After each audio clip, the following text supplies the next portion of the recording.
Before updating, we suggest backing up your iPhone.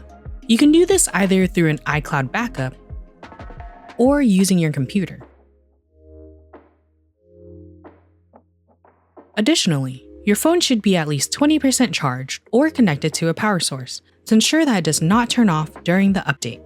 To update to iOS 15, navigate to Settings.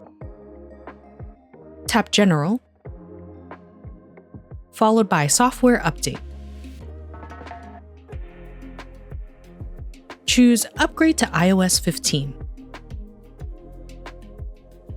Tap Download and Install. You'll see the terms and conditions pop up.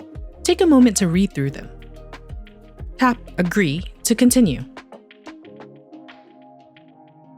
The update will begin. After some time, your update should be completed.